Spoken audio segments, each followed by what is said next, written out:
Nossa boa noite a todos. Boa noite. Sejam todos bem-vindos à nossa casa. Mais uma semana se iniciando, mais um mês, iniciando-se.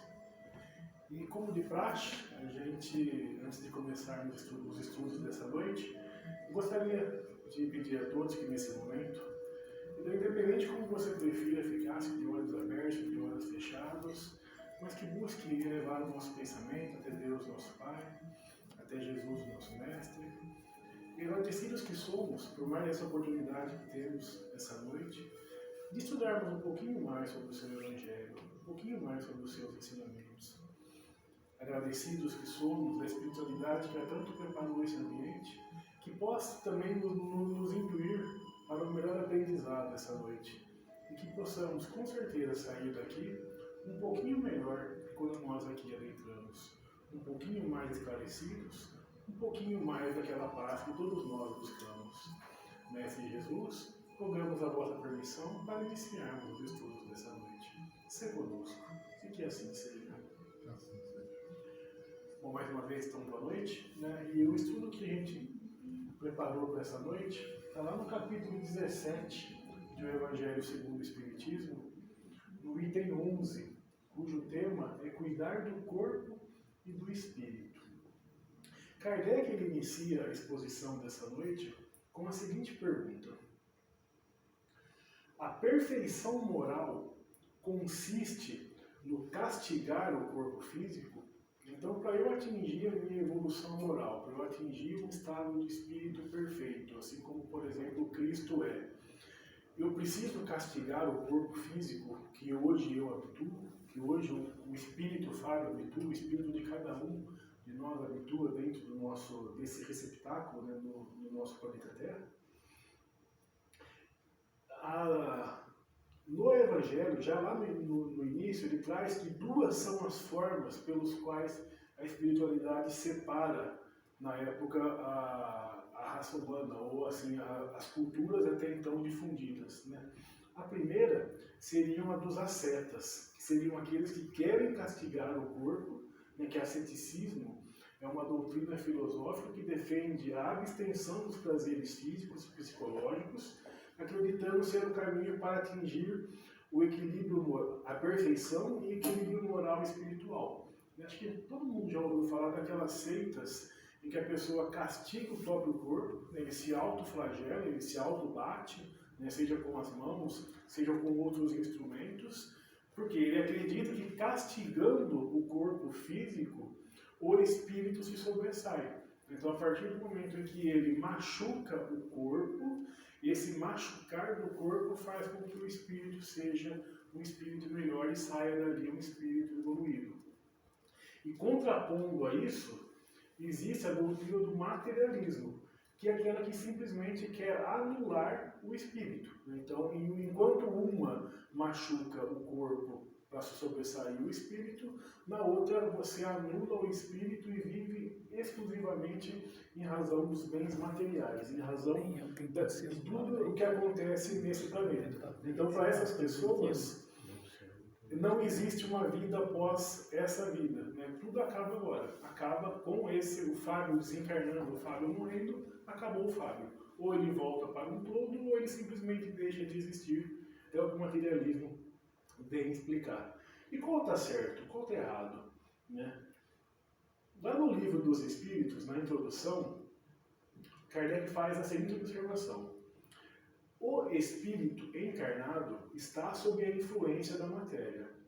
O homem que supera essa influência pela elevação e purificação de sua alma aproxima-se dos bons espíritos, com os quais estará um dia. Aquele que se deixa dominar pelas más paixões e põe todas as suas alegrias na satisfação dos apetites grosseiros aproxima-se dos espíritos impuros, dando predominância à natureza animal. Então, o que ele quer nos dizer aqui? Nem lá, nem daquele que se autoflagela, que machuca o corpo, e nem cá, aquele que simplesmente ignora a matéria e ignora o espírito. Tudo na nossa vida é uma questão de equilíbrio.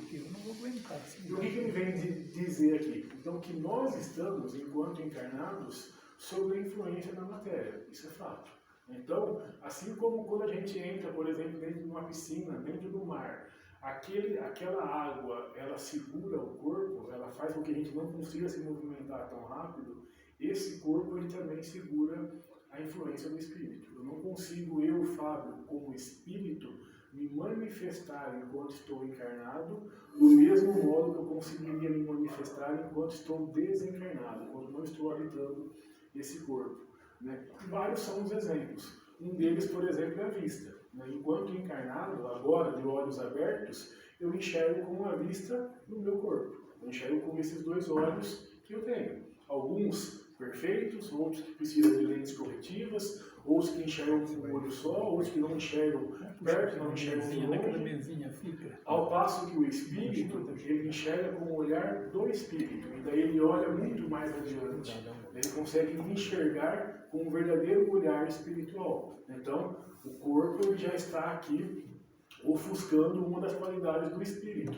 Né? O próprio ato de comunicar-se. Hoje, eu me comunico através das palavras. Né? Vocês ouvem, aqueles que têm o poder de ouvir, né? Porque eu falo e esse som ele emana através dos ruídos no ar. Enquanto o espírito, essa comunicação já é através do pensamento. Então, tudo é diferente. Então, esse corpo, sim, ele com certeza ele influencia o modo como o espírito age.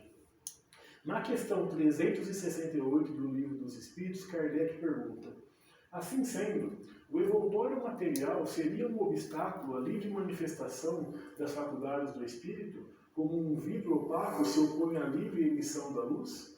E a resposta é clara: sim, é muito opaco. Pode-se comparar a ação da matéria grosseira do corpo sobre o espírito a de uma água lodosa, que tira a liberdade de movimentos do corpo nela mergulhado. Que foi o exemplo que a gente trouxe hoje, antes. Então, quando eu mergulho, por exemplo, na água, aquela água ela retarda os movimentos do corpo, assim como o corpo retarda a livre manifestação do espírito. Sempre foi assim, né? Então essa é uma das dúvidas que a gente tem, né? E lá também, no livro ditado pelo Espírito de Hamed, no livro A Imensidão dos Sentidos, ele nos traz o seguinte trecho: quando esse princípio espiritual se torna espírito, encarnando-se em corpos muito mais evoluídos que os anteriores, a influência do espírito vai se tornando mais forte, pelo desenvolvimento da inteligência, do uso do livre-arbítrio, levando-o a uma sensibilidade e a capacidade de perceber as conexões entre o mundo inferior e o exterior. O que está nos dizendo aqui? Ao passo que nós vamos evoluindo, menos interferência da matéria nós vamos tendo e mais livre-arbítrio nós vamos adquirindo. Né? Se a gente pegar do início, todos nós fomos criados simples e ignorantes, passando pelos mundos animais, vegetais, minerais, até chegar no mundo que a gente conhece hoje, no estado que nós estamos, que é o estado hominal. Hominal de homem e mulher. Né? É o estado hoje de homem propriamente, de seres humanos. O gato, quando ele nasce gato, ele simplesmente consegue ser gato. O cachorro, quando nasce cachorro, ele vive uma vida de cachorro. Ele não tem escolhas, ele não tem livre-arbítrio, ele está preso dentro do seu instinto. Dentro de algumas opções, de algumas vontades que ele pode ter, por exemplo, de comer agora ou não, de fugir de casa ou não, de correr ou de ficar sentado, mas é dentro daquele instinto que ele tem. Ele não consegue pensar uma maneira diferente pela qual ele foi criado. Ao passo que nós, homens, ou nós, seres humanos, nós conseguimos, dentro da nossa vida, dentro da nossa existência, escolher diversas vidas pelas quais nós queremos passar. A partir do momento que eu estou aqui, eu renunciei outras vidas, eu renunciei outras opções que eu tinha para fazer hoje à noite. Poderia ter saído com amigos, poderia estar trabalhando, poderia estar estudando, resolvi estar aqui. Renuncio a outras vidas. Isso é livre-arbítrio. Isso, a matéria, ela influencia o corpo, porque eu ainda estou dentro do corpo humano. Mas ao passo que eu vou evoluindo, esse meu livre-arbítrio ele vai aumentando. Por quê? Porque eu começo a ter mais existência espiritual e menos interferência material. Então, conforme nós vamos evoluindo, mas nós vamos tendo essa capacidade de escolhas. Quanto mais escolhas eu posso ter, mais erros e mais acertos eu posso ter também. Então, a doutrina espírita ela é interessante, ela nos dá o alívio que nós precisamos, mas ao mesmo tempo ela nos traz a responsabilidade, porque ao passo com que eu vou estudando cada vez mais, eu vou aprendendo cada vez mais e vou ser cobrado cada vez mais. Se a gente pegar lá no passado, quando a gente matava simplesmente por instinto de sobrevivência, a minha culpa era muito menor do que se eu matar alguém hoje. Porque hoje eu já sei diferenciar o que é certo e o que é errado. Lá até então eu não sabia, hoje eu sei, hoje eu sou mais cobrado do que eu era cobrado antes. Então, dando continuidade, o corpo é, pois, um instrumento para a evolução do espírito. Oferece as condições para ele manifestar-se, expressar-se, agir durante a sua existência. Por isso, tão importante cuidar do corpo que nós temos hoje.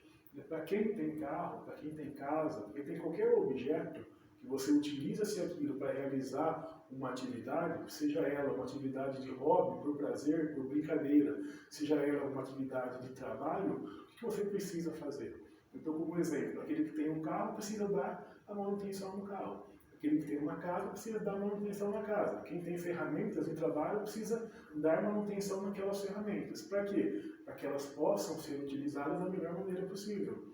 O corpo, ele é um instrumento de trabalho do espírito. É através desse corpo que hoje eu, Fábio, me manifesto perante o mundo material. É através de outro corpo que eu, Fábio, me manifestarei numa outra existência, assim como eu me manifestei algumas existências anteriores. Então eu preciso cuidar desse instrumento da melhor forma possível, para que ele possa, de fato, ter a capacidade que o espírito precisa para ali se manifestar. Mas só isso basta? Não é só cuidar desse corpo basta? Como a gente está falando desde o começo, sempre é importante a questão do equilíbrio. E a gente traz agora um relato, que eu peço permissão para ler, que ele foi ditado por um espírito numa reunião mediúnica. Ele começa da seguinte forma: o narrador se auto-intitula de Moacir. Ele começa da seguinte frase: amigos em Jesus, peço-lhes a caridade de poder grafar aqui algumas linhas para narrar-lhes um pouco da sofrida experiência pela qual eu passei. Há tempos estive nesse círculo de oração, trazido que fui por benfeitores espirituais, para que sofresse a internação necessária depois do impensado ato a que imprevidente eu me permiti. Fui militar graduado e sempre gozei de excelente condição física. Gozava de uma jovialidade de causar inveja, até as pessoas mais jovens, um atleta, na verdadeira acepção da palavra, e não escondia a vaidade de exibir o meu avantajado porte físico conquistado com muito esforço e com muita disciplina. Tão logo fui para a vida do alojamento na esfera militar, não logrei em cultivar o físico até o meu dia de ir para a reserva, depois de mais de 30 anos de vida militar. Na condição de reformado ou de aposentado, não descuidei um só instante de manter a forma e me fiz atleta sênior, com premiação. Mas o que é a vida física perto dos nossos compromissos em vidas transatas? De repente, sem contar ainda com 60 janeiros, eis que um câncer implacável surge de inopino em meio às minhas conquistas no campo do esporte. Fiquei tão inconformado que cheguei a pensar que Deus havia sido injusto com uma pessoa que passou a vida toda se consagrando à saúde através do esporte e da disciplina. Uma enorme depressão abateu-se sobre mim, não me conformando com aquela situação, e não tendo me preocupado com as questões de fé e de continuidade além das fronteiras físicas, resolvi pôr fim aos sofrimentos que me causavam, como se isso fosse possível. Lê o engano, amigos. Felizes os que se preparam para o regresso para a estação da vida imperecível. Cultuei o corpo, mas fui negligente com a saúde do espírito. Desferi contra o crânio um projeto que me antecipou para uma via crucis sem precedentes. O suicídio é terrível para aqueles que o cometem. Senti todas as dores e reflexos do ato impensado, e mesmo tendo posto fim à vida física, sentia as dores do corpo, com todas as minúcias de um sofrimento inenarrável. Minha cabeça sangrava de modo a nunca estancar, e no corpo sentia as agulhadas dos vermes vorazes que o devoravam, mesmo sob os meus apelos. Até que uma mão amiga foi ao meu encontro. Qual bálsamo divino, criaturas angelicais, tiraram-me daquele inferno, entre aspas, a que me submetera pelo ato infeliz. E lembro-me, trouxeram-me para este recanto de oração, onde havia várias outras entidades espirituais. Reconheci ao lado das benfeitoras espirituais a figura de minha mãezinha, que me sustentava ao colo, afagando a testa desfigurada do filhinho que não soube ter fé. Ah, meus irmãos, não queiram saber a felicidade que toma conta de meu coração. Por vezes, vi a figura da Mãe Celeste de Jesus no rosto de minha mãe, que se mesclavam em luzes de indizível expressão. Examine e desfigurado, fui levado a uma instituição hospitalar, numa estação espiritual de tratamento para suicidas. Lá fui amparado por médicos do espaço que ainda hoje me auxiliam na recuperação.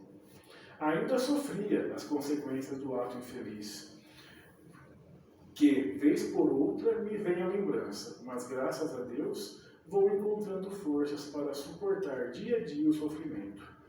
Não quero absolutamente dizer que o esporte é vital e saudável, mas é necessário, além da saúde do corpo, preocupar-nos com a saúde do espírito, tão relegado quanto aí estamos na experiência física.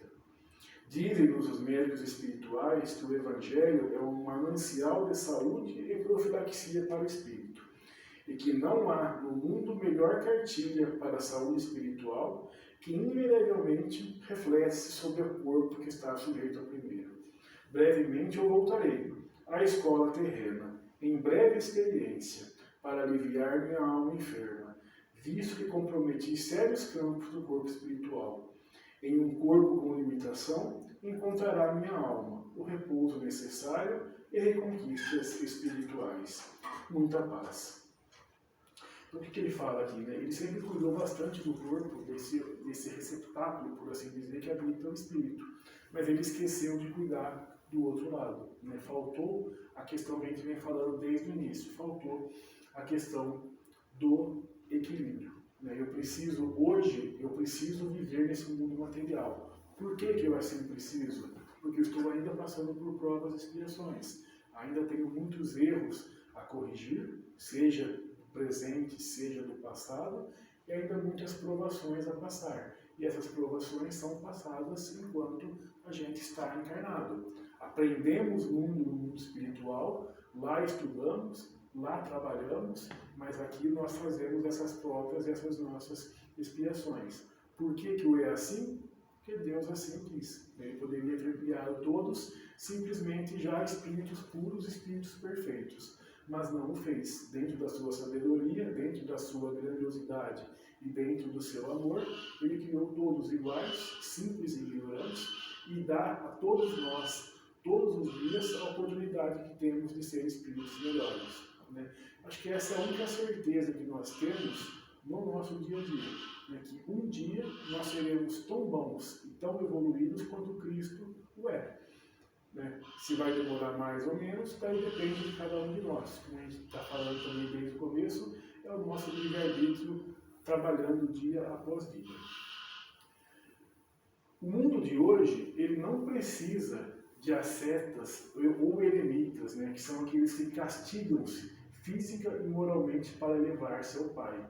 E também não precisa dos materialistas que endeusam o corpo, colocando como a causa do ser homem, nem das indiferentes que passam a vida sem vivê-la de forma consciente. A gente vê tantas exposições e tantas pessoas falando sobre, por exemplo, felicidade, sobre o dia a dia, sobre família, sobre religião. Né? E o que eu preciso, de fato, para viver essa minha vida um pouco melhor? É começar a aproveitar melhor os momentos que eu tenho. E daí esse aproveitar não é a qualquer custo, mas é ser feliz dentro da onde eu estou. Se eu estou dentro da minha casa espírita, é porque ali eu quero estar, é porque ali eu preciso estar, é porque ali eu escolhi estar. E se eu tenho que estar ali, por que não trabalhar e fazer da melhor forma possível? Se eu preciso trabalhar para trazer um alimento para casa, por que eu não posso desenvolver dentro do meu local de trabalho um ambiente melhor para cada um de nós? Às vezes eu passo ali 8, 9, 10 horas por dia. Se eu passar 8 horas por dia dentro do meu local de trabalho, é 1/3 do meu dia. Então 1/3 eu passo ali às vezes ranzinza, esperando chegar a sexta-feira, para daí passar um final de semana em casa. Será que eu não posso tentar transformar aquele ambiente num lugar um pouquinho melhor? Nem em casa, será que eu não consigo transformar minha casa num ambiente um pouquinho melhor? Eu escolhi estar ali. Eu lembro que a gente tem as opções. Então, quando eu fiz um planejamento reencarnatório, quando eu trabalhei naquele planejamento, quando eu ajudei a montar aquele planejamento, eu fiz essas escolhas. Por que agora eu reclamo? Por que agora eu lastimo? Por que agora eu fico blasfemando? Eu costumo dizer, todo mundo fala que não cai uma folha de uma árvore sem a permissão de Deus. Mas comigo Deus erra. Comigo Deus erra no meu planejamento, comigo Deus erra na minha vida. A minha vida é infeliz porque Deus errou comigo? Com certeza não. É porque eu começo a não aceitar os locais pelo qual eu escolhi passar, nem as provas pelas quais eu escolhi passar. Nós temos condições, hoje nós vivemos um mundo de prova e expiação. Ainda é um mundo com maldades, um mundo onde cada um às vezes pensa por si próprio, vai atrás apenas do seu sonho, atrás apenas do seu objetivo. Mas eu consigo, será, modificar o meu entorno? Talvez se eu me mudar e começar a mudar aquele que está ao meu lado, isso começa a criar uma corrente de amor, uma corrente de fraternidade. Tem um videozinho que eu vi na internet. Ele não tem fala nenhuma, mas eu acho muito interessante é o poder que a gente tem de contagiar o próximo.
Tem uma frase que fala que eu atraio as energias pela qual eu emano.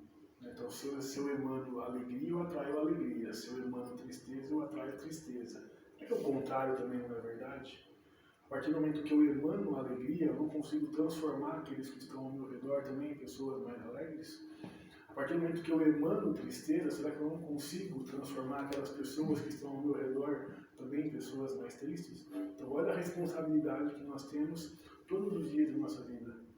Eu posso escolher acordar e dar um sorriso, ou posso escolher acordar e xingar. Basta eu escolher. E daí, a partir do momento que eu faço essas escolhas, no futuro eu vou colher essas escolhas que eu tive hoje. Então, a partir do momento que eu escolho acordar e sorrir, amanhã eu posso acordar e receber um sorriso. Se hoje eu acordei e não fiz nada, amanhã não espere que eu vá acordar e receber alguma coisa em troca se eu não plantei nada hoje. Então, qual é a conclusão que nós podemos chegar desse estudo dessa noite? Amai, pois, vosso espírito, mas cuidai também do corpo físico, instrumento do espírito. Desconhecer as necessidades que são indicadas pela própria naturalidade é desconhecer a lei de Deus. Não castigueis o corpo físico pelos erros que o vosso livre-arbítrio fez cometer. Então não castiga um instrumento que Deus deu para a gente possa nos melhorarmos. E daí a gente volta lá naquela primeira pergunta que foi feita, né? A perfeição moral, então, depois de tudo isso que a gente viu, ela consiste no castigar o corpo físico? E a resposta: não. A perfeição não está nisso. Ela está inteiramente nas reformas que fareis o espírito suportar. Dobrai-o, submetei-o, humilhai-o, mortificai-o. É o meio de torná-lo dócil à lei de Deus. É o único que conduz à perfeição. Então, a partir do que eu tenho esse equilíbrio entre mundo material e mundo espiritual, entre corpo e espírito, entre matéria e imatéria, e começo a trabalhar passo a passo, dia após dia, né, dando não tanta importância para o mundo material, mas sem aqui deixar de viver, sem aqui deixar de aproveitar, sem aqui deixar de fazer o próximo um pouco mais feliz, sem aqui deixar de realizar os meus trabalhos, sejam aqueles trabalhos remunerados, sejam aqueles trabalhos pelo qual eu faço simplesmente por amor e por doação.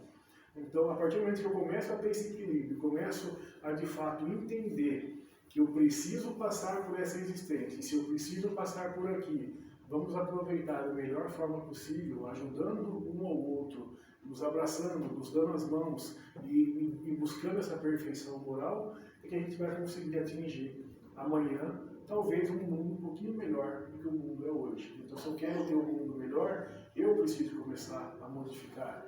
Né? A gente vê nos estudos espíritas que há evolução dos mundos. Né? Então, o mundo deixa de ser, por exemplo, prova e expiação e passa a ser um mundo de regeneração. O que muda de um mundo para o outro? Os seres que ali o habitam. Né? Pessoas melhores que ali o habitam, que fazem com que aquele mundo seja melhor. Então, era isso que a gente tinha para passar essa noite. Eu espero que, de fato, cada um encontre aquilo que veio buscar, né, nessa casa, que com certeza o Alto sabe o que cada um de nós precisa, ele sabe os fluidos que nós precisamos receber desde quando nós aqui adentramos, né, e partindo já para o encerramento, nós estamos perguntando antes se alguém gostaria de tomar passes. Sabe por que a gente faz a pergunta? Se alguém quiser tomar passe, a gente tem uma equipe que aplica os passes. Se ninguém quiser, a gente faz o passe coletivo. Tá? Vai querer? Então, vamos por passe, depois a gente faz a prece. Né? Então, vem as pessoas que foram escaladas para essa noite. Né? Eu sou da equipe 1, mas hoje eu passo a minha vez para alguém. A gente só pede, o uso de máscaras ele não é obrigatório, né, dentro do recinto, mas no recinto de passe a gente pede para usar a máscara. Tá?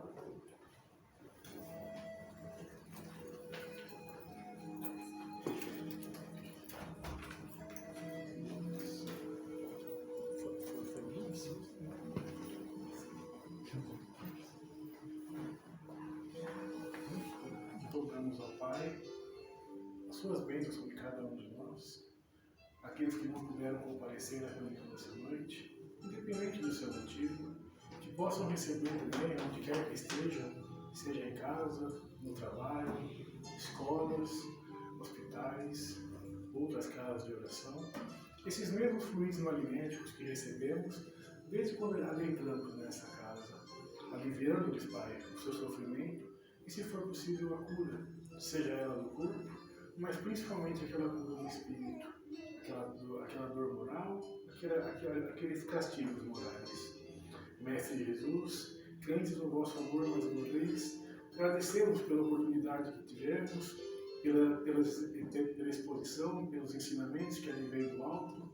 Com certeza a espiritualidade nos intuiu para uma melhor compreensão. Se conosco, abençoe nossos propósitos, abençoe a nossa semana, essa noite sempre, e que assim seja. Então, só lembrando, nós recebemos como doação